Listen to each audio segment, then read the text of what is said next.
HighBridge, a division of Recorded Books, presents The Role of the Scroll, an illustrated introduction to scrolls in the Middle Ages, by Thomas Forrest Kelly. Read by Adam Verner. Preface. Scrolls are fascinating objects that have always been shrouded by an intriguing kind of aura, and a quality of somehow standing outside of time. Scrolls from the Middle Ages are particularly interesting to me, as I have come to encounter them again and again as I conduct research on this period in time. They can appear as everything from ancient diplomas to modern computer screens, and although we are used to long pieces of paper rolled up, newsprint, paper towels, a scroll as a vehicle for writing is an unusual object in our world. We are more used to books and magazines, all codices, as the Romans would have said, with their folded and nested sheets written on both sides. As individual objects, ancient and medieval scrolls hold our attention by their age, often by their beauty, and by the fact that their format is unusual. You'll find many of the most beautiful and unusual scrolls illustrated in this very book. But more than a compilation of beautiful scrolls, this book is about the scroll as a phenomenon. I ask questions such as, why did people make scrolls? Why did they make scrolls in the Middle Ages after the codex had become the standard way to record a long text? There are several reasons for this, I think, and they are good ones. The chapters that follow are centered on those reasons, from needing to represent space and time on a long line, to providing a way of adding to a list and being able to roll something so tightly that it fits into a private amulet.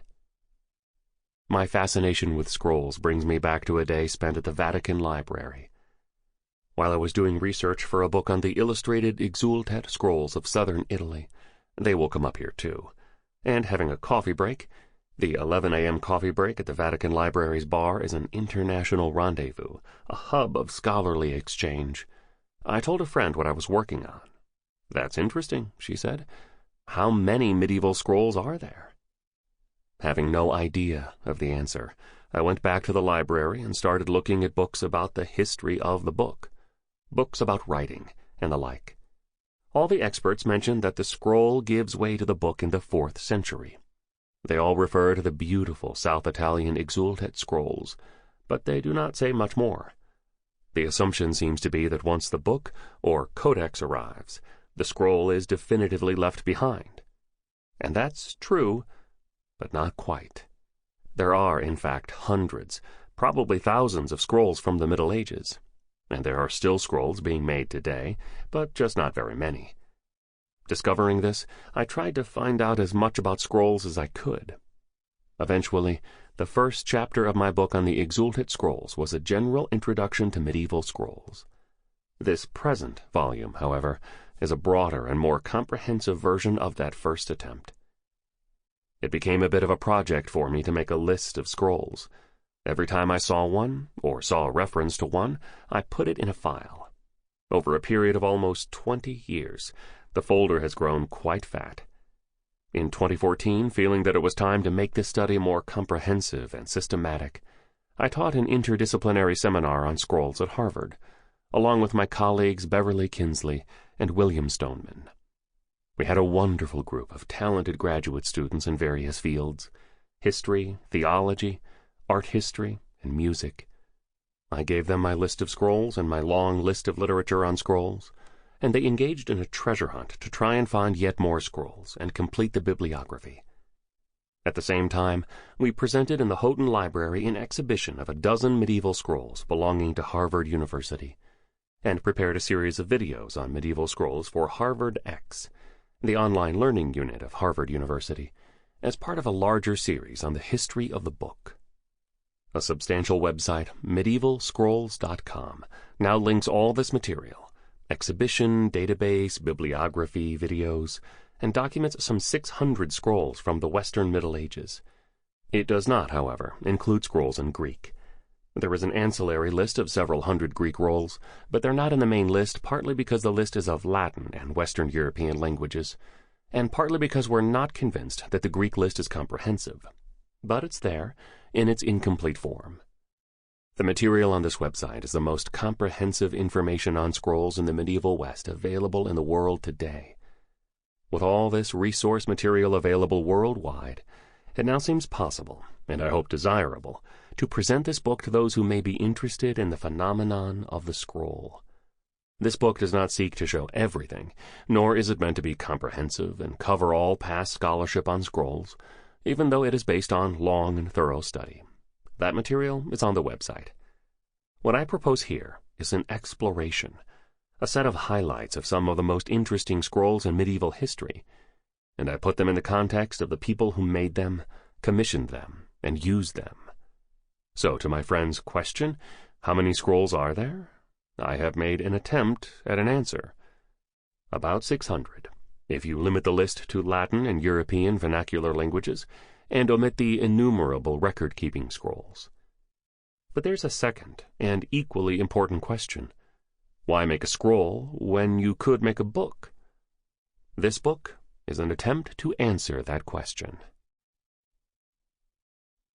Chapter 1.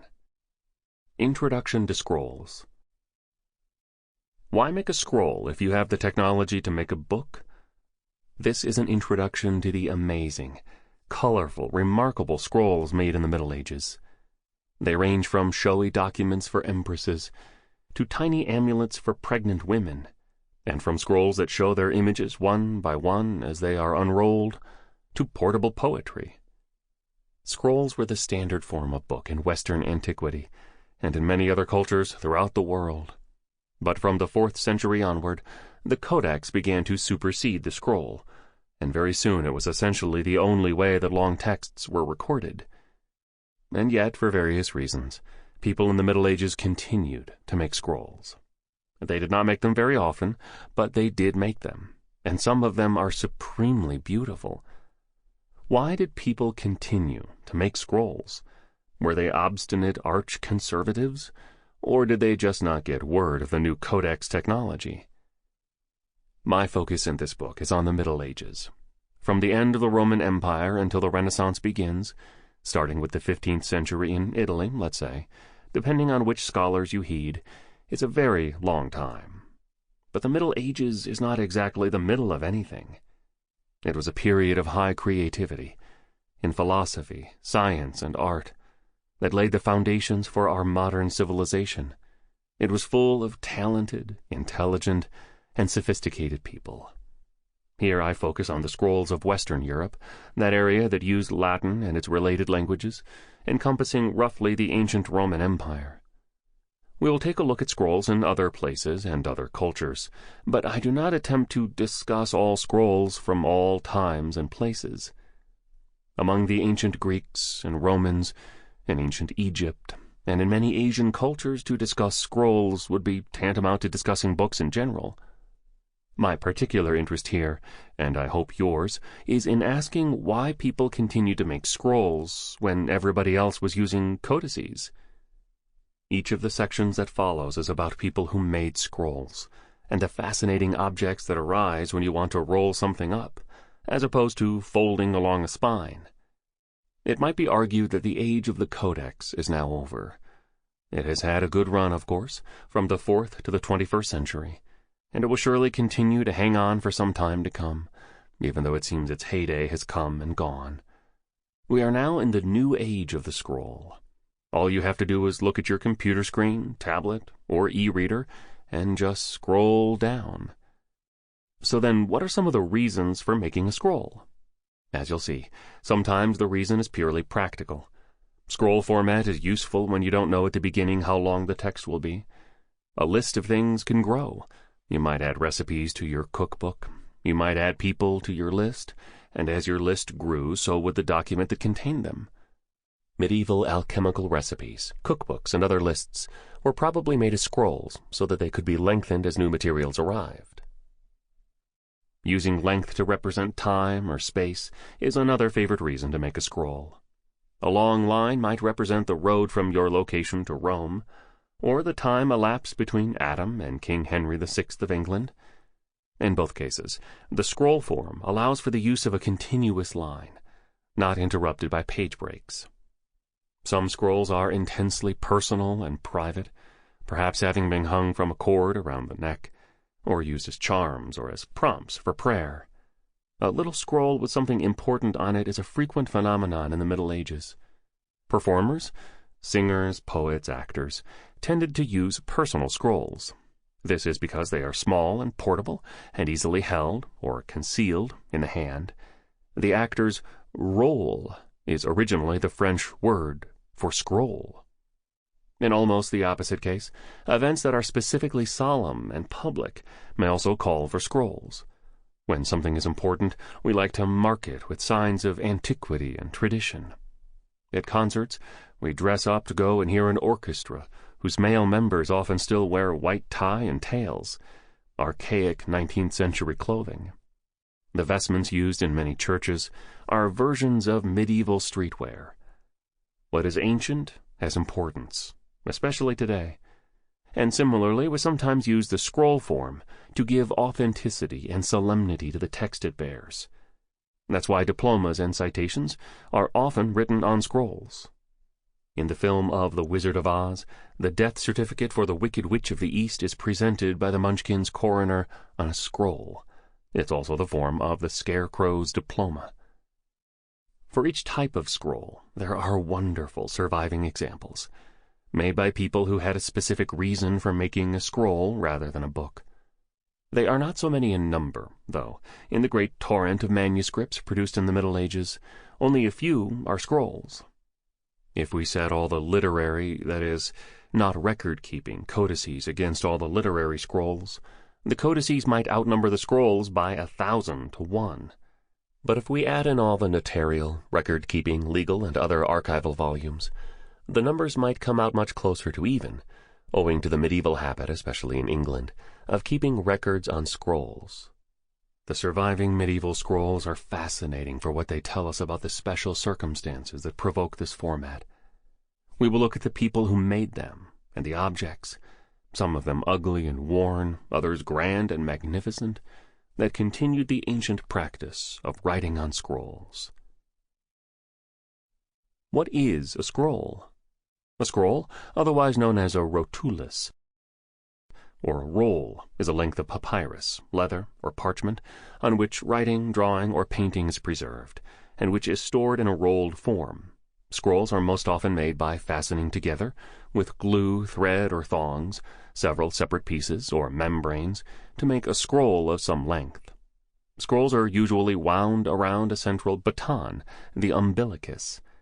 Because of this, the papyrus, parchment, or leather that is nearest the center generally receives far less wear than the outer portions, even though it might bear the weight of the whole length of the scroll, especially since the outer membranes must be handled at every use in reaching the center. Scrolls are oriented either horizontally or vertically. The writing is sometimes arranged in a series of columns written from top to bottom of the width, so the scroll is held sideways for reading and writing. This layout is almost universal in scrolls from ancient Greece and Rome, and is also used for Hebrew scrolls. It is, of course, very rare for a horizontal scroll to be written in long lines across the entire long dimension. Think about it. Chinese scrolls start from the right, and are read in a series of individual columns of characters. Most Western medieval scrolls, though, are oriented vertically, written from top to bottom, usually in a single continuous column of text, which may be interrupted by diagrams or illustrations. This is the arrangement familiar to most of us from texts on our computer screens. Like movies on film, which must be rewound, scrolls must be re-rolled after use. Continuous use causes uneven wear, especially at the beginning of a scroll. Sometimes a blank sheet, or a strip of cloth or leather, is attached to the beginning to wrap and protect the scroll when it has been rolled. Most of the terms now generally used for books were at first applied to scrolls exclusively, since the scroll was for many centuries the standard way to preserve writing. The Greek term cartis, Latin carta, which becomes both paper, carta in Italian, and charter, refers both to writing material and to its rolled form. The Greek biblos, or biblis, comes from the ancient Mediterranean city from which papyrus was first imported. The name and its diminutive, biblion, hence Bible, came to mean both papyrus and the book in its rolled form. More specific terms are Greek kilindros, hence cylinder, and Latin volumen, hence volume, which refer specifically to the shape of the roll rather than to its material. Longer texts often had to be written on several scrolls, which would be read successively, volumen by volumen. A tomos, tome, in its original sense is a cutting, from Greek temno, to cut, from a volumen, hence a portion of a larger roll. Later, tome came to mean a part of a larger work, and ultimately a book in itself. St. Jerome, the 4th century translator of the Latin Bible, uses the words liber and volumen seemingly interchangeably to describe longer texts written on several scrolls. Apparently, he uses liber when he is thinking of the work being transmitted, and volumen when he thinks of the material. Thus, several libri can be contained in one volumen. Jerome does seem to mean a scroll when he says volumen, and he refers especially to Hebrew scriptures as being volumina. The term rotulus was a later Latin coinage for a rolled document, and is used in many other languages. For example, rotulo, rule, rulo, rodillo, rodel, roll, roll. The word scroll is from Middle English scroll, influenced by roll, a roll. Scrolls in Asia and Africa. We know that scrolls have been made and used for 5,000 years, although the oldest surviving scrolls are from about 2500 BCE. In 2015, a joint French-Egyptian team of archaeologists, led by Pierre Tallet, announced the discovery at Wadi el-Jarf near the Red Sea of a trove of papyrus fragments that included the diary of Merer, an Egyptian official involved in the building of the Great Pyramid of the pharaoh Khufu, 2589 to 2566 BCE. He was in charge of moving stone by boat to Giza. These are, for now, the oldest known surviving scrolls.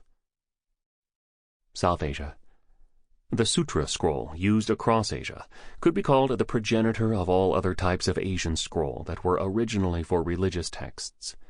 Sutra means string or thread, and came to mean an aphorism or a collection of sayings. The term is used in Hindu and Buddhist contexts. Folded in a zigzag like an accordion, sutra scrolls have the advantage of giving easy access to any place on the scroll, even though the scroll must be creased. An accordion-folded document is perhaps not really a scroll, but sutra scrolls are often rolled rather than folded. By the 4th century BCE, scrolls were used in India, mostly for religious texts, and the tradition continues today in the Indian subcontinent, including Nepal, Bangladesh, Tibet, and other areas. Long narrative scrolls are stored rolled and brought out for display in temples on special occasions. Smaller hanging scrolls, called tanka, depict the Buddha and Buddhist themes. Pata painting, or patachitra, painting on cloth, is a sort of religious folk art that appears on long cloths, often folded rather than rolled. Only very recently have several hundred fragments of Buddhist manuscripts been discovered in eastern Afghanistan and northern Pakistan. These include some of the oldest surviving texts in any Indian or Buddhist language. Some of them date back to the 1st century BCE, when Buddhist texts were first written down. The earlier manuscripts were birch bark scrolls, but within a few centuries the Buddhists there seem to have adopted the palm leaf folio format, poti, that prevails in the rest of India. The spread of Buddhism brought scrolls to China by the 1st century CE, and from there to Japan several centuries later. In fact, the scroll was the standard format for recording texts in China until about the 11th century CE, when the codex supplanted it. China. Long scrolls, oriented horizontally, were used in China to illustrate, with painting and text, events, geography, and other suitable subjects. They are meant to be viewed gradually as they are unrolled, usually from right to left. Among the most priceless of these works are the Southern Inspection Tour scrolls, documenting the visit of Kangxi, Emperor of China, to inspect his southern provinces, including a traditional visit to Mount Tai. Kangxi was the longest reigning emperor in Chinese history, about 1654 to 1722. The fourth of the Manchu-led Qing dynasty, he was a powerful military leader and brought about a period of prosperity and stability. He oversaw the production of a dictionary of Chinese characters and a collection of Tang poetry. His interest in Western culture and technology supported Jesuit missionaries, and it was his Western court musician who taught him to play the spinet. The emperor's tour is illustrated on a series of 12 scrolls. Taken together, they are some 900 feet long and covered with spectacular illustrations of the emperor, his retinue, and the sites visited in the course of his tour. Smaller hanging scrolls are often used to display calligraphy. Chinese calligraphic scrolls, objects of beauty in which a text combines meaning and visual beauty, are hung vertically on the wall. They are usually painted on paper or silk, and sometimes mounted with decorative borders. They are meant for temporary display, and are otherwise stored rolled up. Japan. The Japanese kakijiku, or kakomono, is a similar kind of calligraphic scroll. It is often mounted on a background of silk or other fabric, and is intended to be displayed hanging on a wall. The Japanese imakimono, or imaki, are narrative scrolls with pictures and text. Read from right to left, they are re-rolled at the right as they are unrolled from the roller at the left. They may deal with aspects of court life, religion, folk tales, or even convey romantic themes. Usually they begin with explanatory text, followed by a series of painted narrative scenes. Sometimes the text alternates with the pictures, as in an illustrated book. They are, in a way, forerunners of Japanese manga, Western comic books, and graphic novels, although they are seldom meant to be funny. Some are intended for women. These have a particular pictorial style and tend to depict romance and aspects of court life. Others, intended for men, have historical subjects, with a particular preference for descriptions of battles. Among the most famous imaki is The Tale of Genji, from about 1130, an extensive narrative written by the noblewoman Murasaki Shikibu, illustrating the life and adventures of the son of an ancient emperor. Early versions of the text were often folded accordion style, rather than rolled. Korea. In Korea, there is a very beautiful and very large Buddhist hanging scroll that depicts the Bodhisattva Avalokiteshvara, another Pan-Asian Buddhist subject. Such scrolls are scrolls only by tradition, since such precious objects do not look as though they are meant to be rolled, but instead to be displayed hanging. The Middle East. A discovery of almost 1,000 scrolls was made during the 1940s and 1950s at Khirbet Qumran in the West Bank. Often referred to as the Dead Sea Scrolls, these contributed enormously to our understanding of religious history. Their number indicates that scrolls were the normal way of conveying a text around the Mediterranean in the Second Temple period, 530 BCE to 70 CE. Hebrew and Aramaic scrolls had been utilized for thousands of years, and the Torah, the scroll of the 5 books of Moses, continues to be an indispensable part of Jewish worship. The oldest surviving Torah scroll is one now in Bologna, dating from the 12th or 13th century CE. The Book of Esther, commonly written on a scroll called a Megillah, is read at the Feast of Purim. The word Megillah comes from an early rabbinical commentary on the Book of Esther, and has come to mean a well-formed text, or, in other words, a scroll. The expression the whole Megillah means an overcomplicated explanation. Copies of the Torah and the Megillah continue to be manufactured today by scribes and craftsmen whose techniques in many ways preserve those of the medieval artists who created the scrolls that are the subject of this book. Arabic scrolls. Arabic scrolls with calligraphic Quranic verses survive from as early as the 14th century, although most copies of the Quran are in codex form. Paper scrolls are used in the Muslim world for amulets, including prayers and verses from the Quran, and for certificates attesting that a devout Muslim has completed the Hajj pilgrimage to Mecca. Some of these certificates are beautifully decorated. Both parchment and paper are used for calendar scrolls. A fascinating phenomenon, indicating the extent of Arabic influence, is the Alhamia texts of Al-Andalus, the Islamic part of what is now Spain. Many religious and other types of texts were translated into Spanish, but written using the Arabic alphabet. This tradition, Alhamia is Arabic for non-Arab language, continued during the persecution of the Muslims. And when King Philip II outlawed the use of Arabic in 1526, the creation and clandestine circulation of Alhamia scrolls was a principal means of keeping Morisco culture alive. Most of the surviving scrolls are in the National Library of Spain. Ethiopia. Among the Christians of Ethiopia, scrolls used for healing and for warding off evil spirits are manufactured by debtors, unordained priests of the Ethiopian Church.